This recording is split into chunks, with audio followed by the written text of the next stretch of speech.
In Syria, the Assad regime has fallen. Hafez al-Assad took power in 1971 and ruled Syria with an iron fist.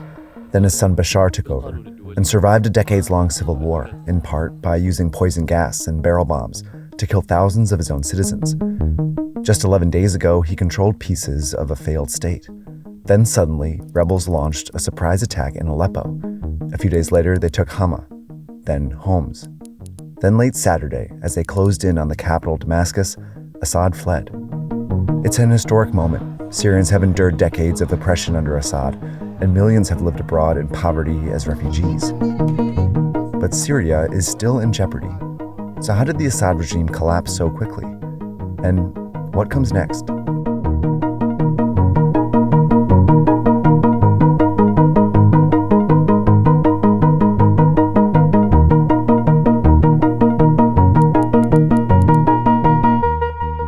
Bashar neighborhood of Aleppo under heavy government fire. The Syrian civil war has raged since protesters rose up against Assad in 2011. But by 2020, it had become a so-called frozen conflict. 5 main groups had emerged, but fighting between them had died down.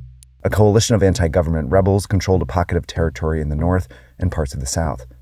Above them, militias backed by Turkey, and to the east, Kurdish-led militias. In the southeast, remnants of the terrorist group ISIS remained, but otherwise, Assad's government controlled the rest, at least in name. In reality, he was completely reliant on 2 allies. At the height of the civil war, Iran had directed several militias to fight for Assad. The most powerful, Hezbollah, remained in Syria to protect him. Russia helped too, by conducting airstrikes on the rebels and maintaining several military bases. Assad did have an army, but let it grow corrupt and weak. Without Iran and Russia, he had little to keep him in power. And in 2023, an event would start a chain reaction that would lead to his downfall. On October 7th, an Iranian-backed militia, Hamas, attacked Israel. Israel responded not only against Hamas, but also against Iranian-backed militias in Syria, Hezbollah, and even Iran itself, weakening the whole network. They could no longer protect Assad. And Russia was distracted too, having committed most of its military to its invasion of Ukraine. This gave the rebels in Syria an opportunity to test Assad's forces in Aleppo. Celebrating their victory, rebel fighters are in the streets of Aleppo. The Syrian government clearly abandoned both weapons and ammunition in a hurry. On the move, at pace. Lightning advance poses the biggest challenge to President Assad in many years. As rebels raced towards Damascus, neither Russia nor Iran were eager to get involved. Assad was on his own, and his troops knew it. Here are some of them reportedly changing out of their military uniforms and fleeing. As his army melted away, Assad went to the airport, where he and his family boarded a plane and fled to Moscow, ending one of the most oppressive regimes in the world. Now, several different groups want to replace him. So when this story broke, obviously there was a deluge of news, and it was quite a challenge trying to separate the noise. Luckily, I was able to stay organized for this story thanks to my Ground News subscription. Ground News is a website and an app that gathers news from all over the world and puts it in one place. It then gives me a clearer way to navigate how every story is being told. Like this story about the collapse of the Assad regime. Because of today's sponsor, Ground News, I'm able to see that almost 1,000 news outlets reported on the story, with nearly even reporting across the political spectrum. I could then filter the news outlets I wanted to read by political bias, recency, location, even government affiliation. In this case, I was really interested to see stories rated with a very high factuality. Ground News even uses these same tags for each story and headline, so that you have all the details on hand. I also love this interactive map feature that lets me explore news from all over the world. Ground News has become my first stop during breaking news, and I know if you're a fan of Search Party, this is the kind of thing you're looking for. So we've sponsored with Ground News to offer you 50% off their Advantage plan at the link ground.news/searchparty. You can find more info in the description or by scanning this QR code.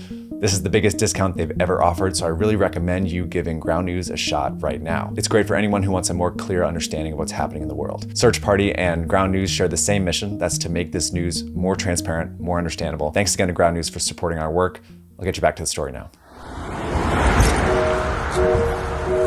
This is Abu Muhammad al-Jilani, arriving in Damascus on Sunday. He leads Hayat Tahrir al-Sham, the rebel group that led the uprising and who are in the best position to take power.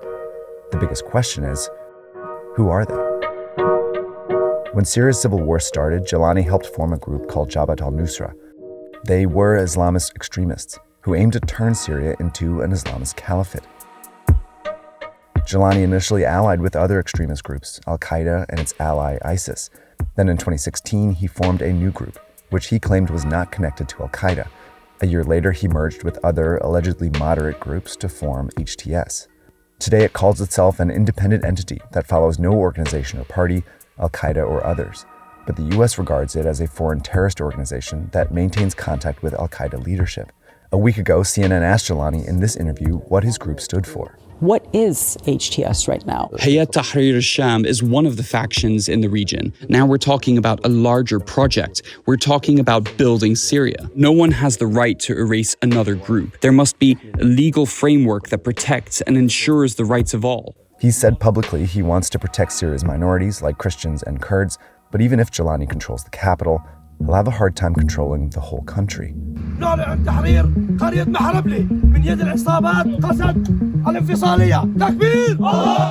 the north, a coalition of rebel groups called the Syrian National Army have different ideologies. Some are aligned with Turkey's government, while others still want to establish an Islamic state governed by Sharia law. Additionally, the Kurdish-led groups in the north won't want to give up their autonomy. The Kurds are an ethnic group that suffered for decades under Syria's government and value their territory as a safe haven. Many Alawites, another sect, supported Assad and may not accept rule by the rebels. And ISIS could take advantage of the chaos to try and regain strength. Elements of Assad's regime also remain, but some appear to be open-minded. His former prime minister says he's ready to hand over the government to rebels and work with them to form a new one. As these groups jockey for power, they will also have to deal with influence from outsiders.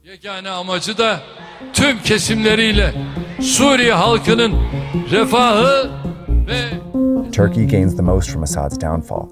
It's hosting over 3 million Syrian refugees, and a friendly Syria will allow it to send them home. In addition, the militias Turkey backs will give it influence and are more free to attack the Kurdish groups, which Turkey considers terrorists. Even as Assad fled, reports emerged of Turkish-backed militias attacking Kurdish towns. But it's Iran that has lost the most. Without Assad, it can't count on Syria to be a buffer between it and Israel, and it's cut off from its most important ally, Hezbollah. Other countries are more wait and see. If we can establish in a peaceful relations with the new forces emerging in Syria, that's our desire. But if we do not, we'll do whatever it takes to defend the state of Israel. Israel's deployed troops in southern Syria and claims to have used airstrikes to hit weapons facilities. It opposed Assad, but will not want an Islamist regime that's even more hostile to replace him. Neither will these Arab states, who may worry that the success of Syria's rebels may inspire revolts in their own countries.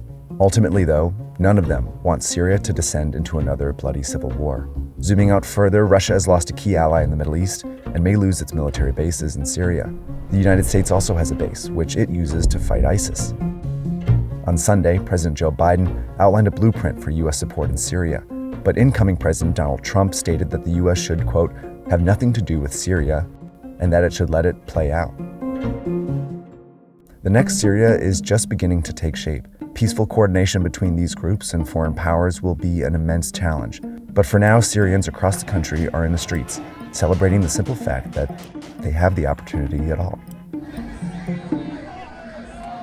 All right, thanks for watching. If you haven't subscribed yet to Search Party, we cover geopolitics, we cover sports. Now's your chance to subscribe now. We moved the schedule around a little bit to make room for this video, so next week we'll be back with our sports story. That should be the last one of the year, and then we'll be back in January. Special thanks to my team for working super hard to get this out really, really quickly. Hope you liked it, and we'll see you in a couple weeks. All right.